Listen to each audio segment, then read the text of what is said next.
Trophy चोर, आतंक प्रेमी, अंतर्राष्ट्रीय मंच पर बार बार बेइज्जती कराने वाला, इन सब खूबियों के बाद आप समझ ही गए होंगे कि हम किसकी बात कर रहे हैं। जी हाँ, हम बात कर रहे हैं उसी भिखारी पाकिस्तान की। वही तो इकलौता ऐसा देश है दुनिया में जिसके पास ये सभी खूबियां हैं। वही पाकिस्तान जिसको भारत ने जमकर कूटा, ईरान ने धमकाया, अफगानिस्तान ने हड़काया और इजराइल ने जमकर पीटा।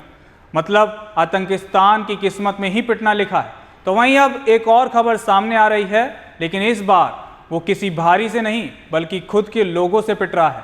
बॉर्डर पर अशांति फैलाने वाला पाकिस्तान अपने ही घर में ऐसा फंसा है, विद्रोह की आग ऐसी भड़की है कि मुनीर सेना के पसीने छूट गए हैं। तो चलिए बताते हैं कैसे वहां के लोगों के साथ मिलकर पुलिस ने भी शहबाज सरकार के खिलाफ बगावत कर दी।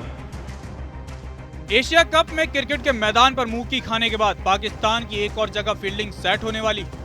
पाकिस्तान से जो तस्वीरें सामने आ रही हैं, उसने साफ कर दिया है कि वो दिन अब दूर नहीं जब पाकिस्तान के एक बार फिर से टुकड़े टुकड़े हो जाएंगे। पाकिस्तान के कब्जे वाले कश्मीर यानी कि पीओके में 70 साल बाद विद्रोह की आग भड़क उठी है, जिससे पाकिस्तान जल उठा है और हालात बेकाबू हो गए हैं। और साथ ही हजारों की तादाद में लोग पीओके की सड़कों पर उतर आए और वहां की पुलिस भी जनता के समर्थन में आकर सरकार के खिलाफ बगावत कर दी है। और तो और शहबाज सरकार ने हालात को काबू करने के लिए एक ऐसा फैसला लिया जिसके बाद आतंकिस्तान की एक बार फिर से पूरी दुनिया में किरकिरी हो गई।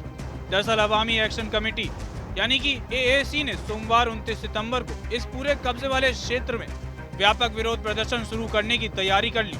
शटर डाउन और व्हील जाम हड़ताल का आह्वान किया, जो संभावित रूप से अनिश्चित काल तक चल सकता है और इसने तनाव बढ़ा दिया। ऐसे में इस्लामाबाद की सरकार ने बड़े पैमाने पर सुरक्षा बलों को तैनात किया और भीड़ को रोकने के लिए आधी रात से इंटरनेट बैन कर दिया है।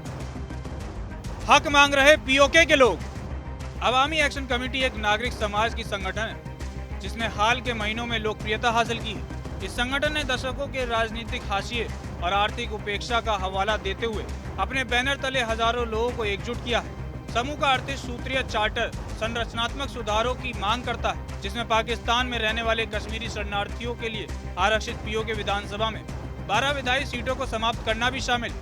इसके बारे में स्थानीय लोगों का तर्क है कि ये प्रतिनिधि शासन को कमजोर करता है। अन्य मांगों में सब्सिडी वाला आटा, मंगला जल विद्युत परियोजनाओं से जुड़ी उचित बिजली दरें और इस्लामाबाद द्वारा वादा किए गए लंबे समय से रुके सुधारों को जमीन पर लागू करना शामिल है। मुजफ्फराबाद में भीड़ को संबोधित करते हुए अवामी एक्शन कमेटी के एक प्रमुख नेता शौकत नवाज मीर ने कहा, हमारा अभियान किसी संस्था के खिलाफ नहीं है, बल्कि 70 सालों से अधिक समय से हमारे लोगों को वंचित किए गए मौलिक अधिकारों के लिए है। बहुत हो गया, या तो अधिकार दें या लोगों के क्रोध का सामना करें। पाकिस्तान सरकार की बातचीत में असफलता। पाकिस्तान के अधिकारियों ने शक्ति प्रदर्शन के साथ जवाब दिया है। हाल के दिनों में भारी हथियारों से लैस सेना के काफिलों ने पीओके में प्रमुख शहरों में फ्लैग मार्च किया। पाकिस्तान के पंजाब से हजारों सैनिकों को वहां भेजा गया है। शनिवार और रविवार को पुलिस ने प्रमुख शहरों में आने और जाने वाले पॉइंट को सील कर दिया है। साथ ही संवेदनशील प्रतिष्ठानों के आसपास निगरानी बढ़ा दी। वहीं इस्लामाबाद ने स्थानीय सुरक्षा बलों को मजबूत करने के लिए राजधानी से अतिरिक्त 1000 पुलिस कर्मियों को भी भेजा है। अधिकारी इस बात पर जोर दे रहे हैं कि व्यवस्था बनाए रखने के लिए कार्रवाई जरूरी है। एक रिपोर्ट के अनुसार जिला मजिस्ट्रेट मुदस्सर फारूक ने कहा कि शांति नागरिकों और प्रशासन की सामूहिक जिम्मेदारी है।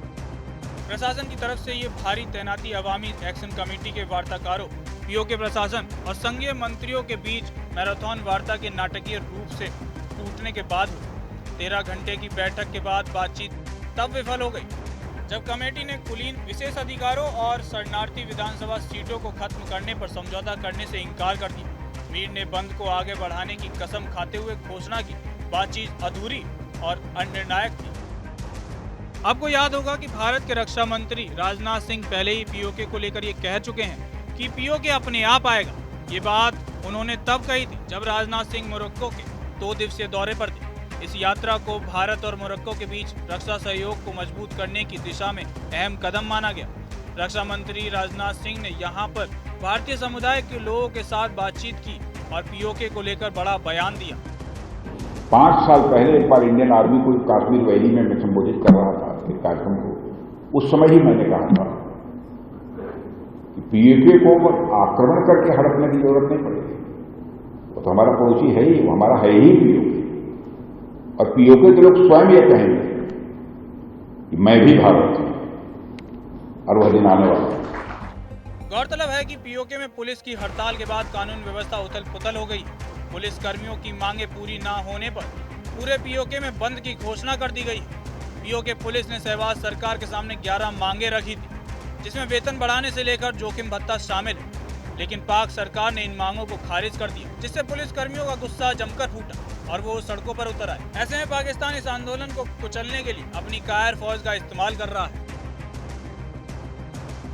पाकिस्तान ने जहां अपनी कायर फौज का इस्तेमाल करके वहां के निर्दोष लोगों पर गोलियां चला रही हैं, उनको मार रही है, तो वहीं दूसरी तरफ टीटीपी पाकिस्तानी सेना पर कहर बनकर टूटा है। लगातार पाकिस्तानी सुरक्षा बलों को मौत के घाट उतार रहा है। कुल मिलाकर पाकिस्तान चारों तरफ से घिर रहा है और उसकी बर्बादी खुद उसके ही मुल्क से शुरू हुई है, जिसके ये खुद ही जिम्मेदार हैं। ऐसे में सवाल है कि क्या पीओके को भारत में शामिल करने का समय आ गया है? क्या ये खुद चलकर भारत में शामिल होगा, जैसा कि हमारे रक्षा मंत्री राजनाथ सिंह ने कहा था? आपका क्या कहना है? इस मुद्दे को लेकर हमें कमेंट सेक्शन में अपनी राय जरूर बताएं।